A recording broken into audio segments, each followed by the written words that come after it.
استاد صاحب مفتی عبدالرحیم صاحب پر جو لوگوں نے شہادتیں بھی دی ہیں کہ لال مسجد والے واقعے میں غلط ہیں، پھر بھی وہ اپنے موقع پر قائم ہیں. مفتی عبدالرحیم صاحب اپنے موقع پر اس لیے قائم ہیں کہ ان کا موقف انتہائی مضبوط ہے. سمجھ رہے ہو؟ میں نے جمعے پر پورا بیان اس میں کیا ہے. دیکھو پروپیگنڈا کسے کہتے ہیں؟ پروپیگنڈا اسی کو تو کہتے ہیں کہ وہ بھی کہہ رہا ہے کہ اتنی بچیاں شہید ہوئی ہیں، وہ بھی کہہ رہا ہے اتنی بچیاں شہید ہوئی ہیں، تصویریں بھی دکھائی جا رہی ہیں اتنی بچیاں شہید ہوئی ہیں. تبھی تو ایک ہائپ کریٹ ہوتی ہے. آپ کورٹ میں گئے، آپ نے کہا کہ فلاں آدمی نے اتنے لوگوں کو میرے مدرسے میں یا میرے گھر میں قتل کیا ہے، تو کورٹ کہے گی جو جو قتل ہوئے ان کے نام بتا دو، ان کی ولدیت بتا دو. آپ وہ ولدیت یا نام نہیں پیش کر رہے ان مقتولین کے، اور آپ کہہ رہے ہو فلاں بھی کہہ رہے اتنے قتل ہوئے. کیا فلاں بھی جھوٹ بول رہا ہے؟ کیا فلاں بھی جھوٹ بول رہا ہے؟ کیا فلاں بھی جھوٹ بول رہا ہے؟ کیا فلاں بھی جھوٹ بول رہا ہے؟ اور یہ تصویریں بھی جھوٹ بول رہی ہیں. کورٹ کہے گی بھائی ہمیں اس سے کیا لینا دینا. جب بھی کورٹ میں کوئی کیس آتا ہے تو مقتول کا نام بتایا جاتا ہے، یا وہ سب بے نام تھے، یا تو آپ اس بات کی دلیل دو کہ آپ کے مدرسے میں جتنی بچیاں تھیں ان کا سرے سے کوئی نام ہی نہیں تھا. سمجھ میں آ رہی ہے بات؟ یا نام تھا آپ کو ابھی معلوم نہیں ہے، آپ تحقیق کر کے بتائیں گے. تو کورٹ آپ کو 1 مہینے کی مہلت دے رہی ہے، 1 مہینے میں سب کے نام پتے معلوم کروا لیں آپ. یہ واقعہ 18 سال پہلے کا ہے. 18 ادھر توجہ، 18 سال سے حضرت مولانا عبدالعزیز صاحب جو ہمارے لیے قابل احترام ہے، مولانا عبدالعزیز صاحب کے پاس 18 سال سے ٹائم دیا ہوا ہے ان کو کہ آپ ان بچیوں کے اور ان کے والدین کے نام پیش کریں اور ایڈریس پیش کریں. 18 سال گزر گئے، اب تک ایک بچی کا نام نہیں اور ایک کا ایڈریس پیش نہیں کیا ہے. تو یہ کون سا کیس ہے میرے بھائی؟ یہ کون سا ایسا کیس ہے؟ تو مفتی عبدالرحیم صاحب نے ایسا ہی نہیں، ایک چیز انہوں نے بتایا، نئی نسل کی تربیت کی ہے کہ پروپیگنڈوں سے کبھی متاثر مت ہونا. جب بھی کوئی بات ہو اس کی ڈیپتھ میں جا کے غور کرنا. آج صبح کسی کا میرے پاس میسج آیا کہ اصل میں وہ بچیوں کے نام اس لیے نہیں ہے کہ وہ یتیم بچیاں تھیں، ان کے ماں باپ کے نام کسی کو معلوم نہیں ہے. اچھا جی، سینکڑوں بچیاں شہید ہوئی ہیں، ساری وہ والی فوج نے پہلے الگ کی ہیں جو یتیم تھی، ان کو کہا سائڈ پہ ہو جاؤ. جن جن کے باپ ہیں ان کو ہم کچھ نہیں کہیں گے، جن کے باپ نہیں ہے وہ ساری کیا ہو جائیں، سائڈ پہ ہو جائیں، ڈائریکٹ ان پہ میزائل ماریں گے ہم. یار یہ کوئی باتیں کرنے کی؟ میں حیران ہو رہا ہوں لوگوں کے اوپر. مفتی عبدالرحیم صاحب نے 2 اور 2 4 کی طرح کلیئر کٹ بات کر دی ہے، اس کے بعد بھی وہی آپ وہی چیزیں لاپ رہے ہیں. فلاں نے کہا ہے کہ اتنی بچیاں شہید ہوئی ہیں، فلاں نے کہا اتنی بچیاں شہید ہوئی ہیں، ایک باپ رو رہا ہے کہ میری بیٹی شہید ہو گئی. مفتی مولانا عبدالعزیز صاحب مدعی ہیں نا، وہ کیوں نہیں پیش کرتے؟ ان کی زوجہ ام حسان دعوے دار ہے، وہ کیوں نہیں پیش کرتی؟ بغیر مقتول کا نام بتائے کیا دنیا میں کوئی کیس سنا جاتا ہے کیا؟ ظلم ہے نا یہ قتل کرنا. آپ بتا نہیں رہے، آپ کہہ رہے فلاں کا چوری ہوئی ہے، کورٹ میں آپ نے کیس کیا چوری ہوئی ہے، اتنے لوگوں کی جیبیں کٹی ہیں. کورٹ کہے گی کہ کس کس کی جیب کٹی ہے، نام بتاؤ. کہ نام نہیں بتاؤں گا میں. فلاں کہہ رہے اتنے لوگوں کی جیب کٹی ہے، فلاں کہہ رہے اتنے لوگوں کی جیب کٹی ہے. پتلونیں دکھا دی، یہ جیبیں کٹی ہوئی ہیں. صحیح ہے نا؟ پتلونیں بھی دکھا دی، یہ دیکھو پتلونیں، یہ دیکھو جیبیں. بھائی بندے کا نام بتاؤ، بندے کا نام بتاؤ. مولانا عبدالعزیز صاحب 18 سال سے ایک شخص کا نام نہیں بتایا، اور میں دعوے سے کہہ دوں قیامت آ جائے گی دوبارہ بھی کبھی ایک شخص کا نام نہیں بتائیں گے. وہ یہ تو کہیں گے اتنے لوگ کہہ رہے، اتنے لوگ کہہ رہے، اتنے لوگ کہہ رہے ہیں، میں بھی کہہ رہا ہوں، وہ بھی کہہ رہے. یہ کہتے رہیں گے. وہ کہنے دو، گورنمنٹ پر کہنے کی طرف سے کوئی پابندی نہیں ہے. نام بتاؤ، بچیوں کے ایڈریس بتاؤ. میں نے یہ بیان 7 سال پہلے بھی کیا تھا کہ جامعہ حفصہ کے بارے میں ضرورت سے زیادہ، بہت زیادہ بڑھا چڑھا کر چیزوں کو بیان کیا گیا ہے. حقائق اس سے الگ ہیں، ایسا ہے نہیں جیسا بیان کیا جا رہا ہے. اس وقت بھی نام نہیں بتائے گئے تھے. مجھ پہ توپوں کا رخ کیا گیا، بہت لوگوں نے گالیاں دی مجھے کمنٹس میں. نام ایک کبھی اب تک نہیں بتایا. اور آپ بتا دیں تو ہم مان لیں گے. میں رجوع کا فوراً اعلان کروں گا، بھائی مجھ سے غلطی ہوئی، ایک بچی کا نام آ گیا، اس کے والد کا نام آ گیا، اور یہ ایڈریس ہے، جا کے دیکھو یہ واقعی شہید ہوئی ہے. اور یہ کیس 4 سال کورٹ میں چلا ہے، کورٹ سے خارج کیا گیا ہے. کیوں چلا ہے کورٹ میں؟ اس لیے کہ جو نئی حکومت، جمہوری حکومت تھی، وہ جنرل مشرف کے خلاف تھی. وہ جنرل مشرف کو لٹکانا چاہتی تھی جامعہ حفصہ کے کیس میں. وہ چاہتے تھے کہ کسی ایک بچی کے قتل کا کیس آ جائے تاکہ مشرف کو پھانسی ہو. پورے سیاست دانوں نے مولانا عبدالعزیز صاحب کے ساتھ بیٹھ کے میٹنگ کی کہ آپ ہمارے لیے بہترین ذریعہ ہے. اس میں 4 سال تک مولانا عبدالعزیز صاحب، ان کی اہلیہ اور جو لوگ بھی دعوے دار تھے، ایک بچی کا نام پیش نہیں کر سکے. تو مفتی عبد الرحیم صاحب کو صبح شام برا بلا کہہ دو. مجھے بھی لوگ کہہ رہے ہیں کہ آپ مفتی عبد الرحیم صاحب کو چھوڑ دو, مفتی صاحب اس میں آپ کی خیر ہوگی, اور آپ جامعۃ الرشید چھوڑ دو, ہم آپ سے عقیدت رکھتے ہیں لیکن آپ بھی غلط ٹریک پہ چل رہے ہو. لا الہ الا اللہ محمد الرسول اللہ. میں مفتی عبد الرحیم صاحب کو برحق سمجھتا ہوں. ساری دنیا میرے خلاف ہو جائے, میرے چینل کو انسبسکرائب کر دو, ساری دنیا مجھے گالیاں دے, میں نمک حلال ہوں, نمک حرام نہیں ہوں. میں جس شیخ کے ہاتھ پہ بیعت ہوا, جس نے میری تربیت کی, جس نے مجھے چلنا سکھایا, جس نے مجھے تعلیم دی, مجھے دین سکھایا, میں پبلک کے کہنے پر چینل کو بچانے کے لیے, لوگوں کی واہ واہ کے لیے, اگر میں اس شیخ کی بیعت کو توڑ دوں, اس سے الگ اختیار کر لوں, مجھ سے بڑا اس کائنات میں نمک حرام اور بغیرت کوئی نہیں ہوگا. میں ان بیوقوفوں کے دعووں کی بیس پہ ایک سچے آدمی کو چھوڑ دوں. وہ تو چیختے چلے جا رہے ہیں, بچیاں شہید ہو گئی سینکڑوں. ابے نام تو پیش کرو یار, تم ایک بچی کا, تمہیں شرم نہیں آتی جھوٹ بولتے ہوئے؟ ابھی جب سے مفتی عبد الرحیم صاحب کا بیان چلا ہے, اس کے بعد ایک بچی کا نام پیش کر دو. کبھی کہہ رہے یتیم بچیاں تھیں, ان کے نام نہیں تھے. ساری یتیم بچیاں, یتیم بچیوں کے باپ کے نام نہیں ہوتے کیا؟ یا ان کا باپ پیدا ہونے سے پہلے مر گیا تھا؟ جھوٹ بولے. اور اگر شہید ہوئی ہیں, قتل ہوئی ہیں, ان کا قتل خدا کی قسم مولوی عبدالعزیز کے کندھوں پر ہے.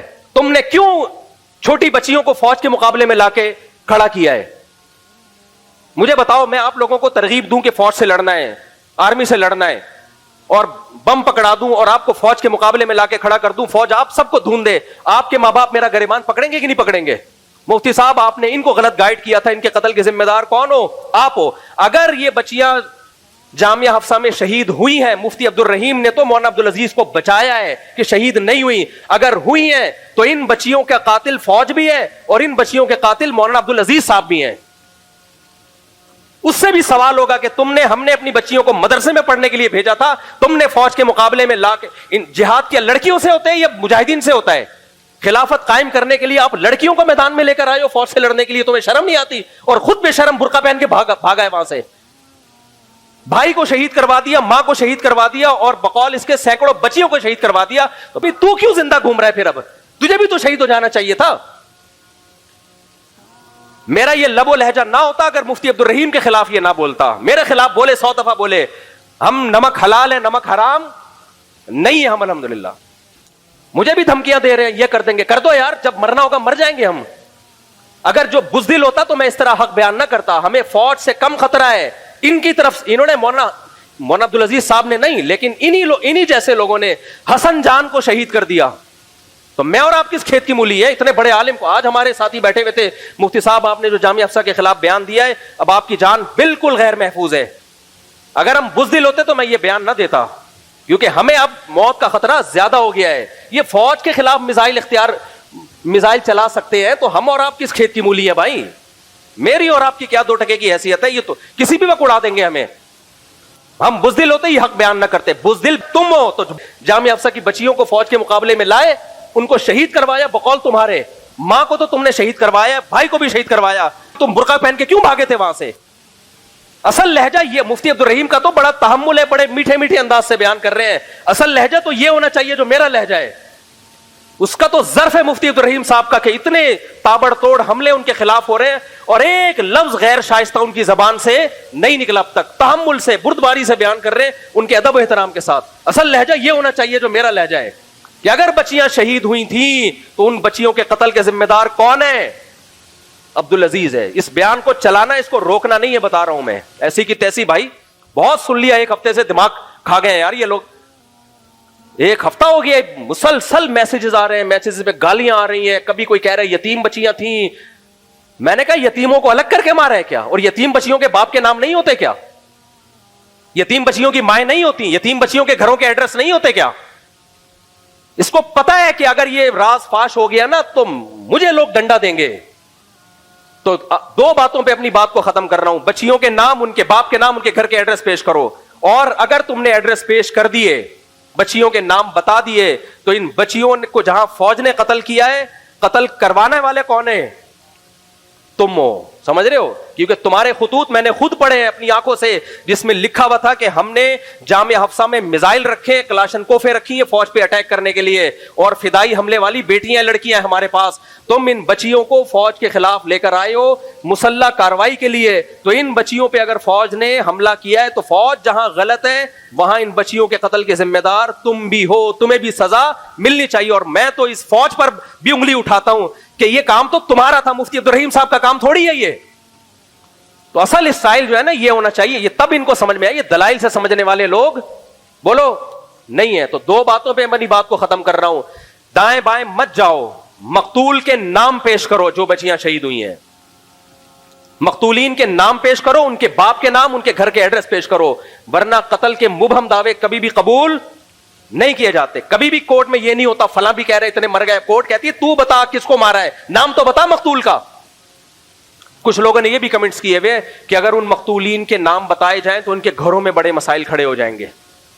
واہ واہ واہ واہ، بچیوں کو فوج کے مقابلے میں لا کے کھڑا کرنے سے گھروں میں مسائل کھڑے نہیں ہو رہے ہیں بھائی، ان کو فوج نے قتل کر دیا تو اب مقتول کا نام بتانے سے کیا کھڑے ہو رہے ہیں؟ تو بزدل تو تم ہو کمبخت ہو، کوئی مسائل کھڑے نہیں ہو رہے، ان کو پتا ہے کوئی قتل ہوئی نہیں ہے اس لیے نام لیتے ہوئے موت آ رہی ہے، صحیح ہے نا، نام نہیں لیں گے مر جائیں گے یہ۔ تو پہلی بات مطالبہ کیا ہونا چاہیے؟ نام بتاؤ، نام، اور ہم اس نام کی تحقیق بھی کریں گے، ایسے نہیں ہے آپ نے جو بول دیا ہم مان لیں۔ اور اگر تحقیق سے ثابت ہو گیا نا کہ 10 15 20 30 بچیاں شہید ہوئی ہیں تو مولانا عبدالعزیز صاحب آپ کے مسئلے کم نہیں ہوں گے، آپ کے لیے مسئلہ کیا ہو جائے گا؟ کھڑا۔ پھر میں میڈیا پہ آواز اٹھاؤں گا، ان بچیوں کے قتل کے ذمہ دار آرمی بھی ہے اور ان بچیوں کا قتل کا ذمہ دار مولانا عبدالعزیز بھی ہے۔ اصل اسٹائل یہ ہونا چاہیے ان کے خلاف بیان کرنے کا۔ مفتی عبدالرحیم کا تو ظرف بہت بڑا ہے، میں 30 سال سے کیوں میں ان سے چپکا ہوا ہوں، ہم نے ان میں برداشت دیکھی ہے، ان میں تحمل دیکھا ہے، ان کا تقویٰ دیکھا ہے۔ ان لوگوں میں نہ برداشت، نہ تحمل، نہ تحقیق، کوئی ریسرچ نہیں، کوئی تحقیق نہیں، پروپیگنڈا کرتے رہو۔ مفتی تقی صاحب کیوں نہیں کہہ رہے مفتی عبدالرحیم غلط ہیں؟ وفاق المدارس کے بڑے مولانا دوسرے جو مولانا کیا نام ہے قاری حلیف جالندری صاحب کیوں نہیں کہہ رہے کہ مفتی عبدالرحیم صاحب غلط ہیں؟ وزارت تعلیم والے مسئلے میں بھی تو انہوں نے اختلاف کیا تھا نا، اب بھی کہتے نا غلط ہیں، نہیں کہہ رہے، ان کو پتا ہے کہ اگر ہم ان کو غلط کہیں گے تو کل قیامت کے دن ہمیں جواب دینا پڑے گا کہ آپ جھوٹ کیوں بول رہے ہیں۔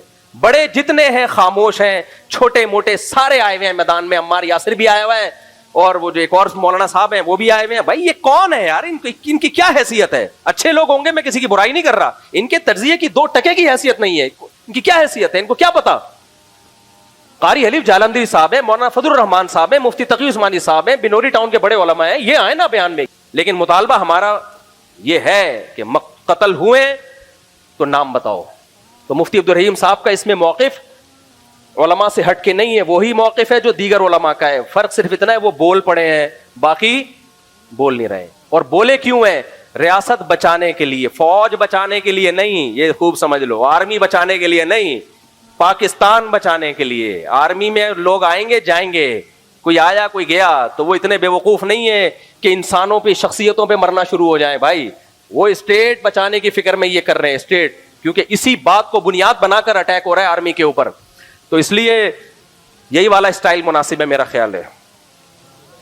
باقی ہماری جان کو جو خطرہ ہو گیا یہ بیان کے بعد وہ تو ہمیں پتا ہے نا، ابھی ہم بیٹھے ہوتے ہیں سر جوڑ کے سیکیورٹی کے مسائل پہ بات کر رہے ہوتے ہیں، تو بزدل ہوتے تو ہم، مولانا حسن جان بہادر تھے، انہوں نے بولا کھل کے، اڑا دیا ان کو، تو مولانا حسن جان کو نہیں چھوڑا، ہم کس کھیت کی مولی ہیں؟ تو اس لیے یہ تو بہادری ہماری جو کھل کے ہم حق بیان کر دیتے ہیں۔ باقی یہ جو مجھے مشورے دے رہے ہیں مفتی صاحب جامعۃ الرشید چھوڑ دیں، مفتی عبدالرحیم صاحب کو چھوڑ دیں، جن کو جامعہ کا یا مفتی عبدالرحیم صاحب کا پتہ نہیں ہے وہ یہ مشورے دے رہے ہیں، ہمیں تو پتہ ہے بھائی 30 سال گزارے ہیں، اس لیے ہم دنیا چھوڑ دیں گے، مفتی عبدالرحیم کو انشاءاللہ بولے نہیں چھوڑے گا، تو آپ ہمارے ساتھ چلو ٹھیک ہے، نہیں چلو تو بھی ٹھیک ہے۔ لوگ کہہ رہے ہیں شیخ کی عقیدت میں پاگل ہو گیا، عقیدت میں پاگل واگل نہیں ہو گیا، میں پاگل ہو گیا نا تو پھر چھوڑ دیتا، میں عقل مند ہوں، 30 سال کسی بندے کو سمجھنے کے لیے بہت ٹائم ہوتا ہے، 30 سال میں بھی اگر مجھے میرا شیخ سمجھ میں نہیں آیا تو میں پاگل ہوں، پھر اس کا مطلب کیا ہے؟ باقی انسان ہے، انسان سے غلطی ہو سکتی ہے، تو غلطی اگر ہوئی ہے تو کوئی دلیل سے بات کرو تو میں مان لوں گا، میں نے کون سا مفتی عبدالرحیم صاحب کا کلمہ تھوڑی پڑھا ہوا ہے، میں بول دوں گا حضرت جی سے غلطی ہوئی ہے، اس دفعہ حضرت نے پھینک دی لمبی، استغفر اللہ، سے شیخ کے بارے میں نہیں کہنا چاہیے، حضرت جی نے غلط بات کی ہے، تو بول دوں گا، مجھے کیا جا رہا ہے، انسان ہے، انسان سے غلطی نہیں ہو سکتی، لیکن غلطی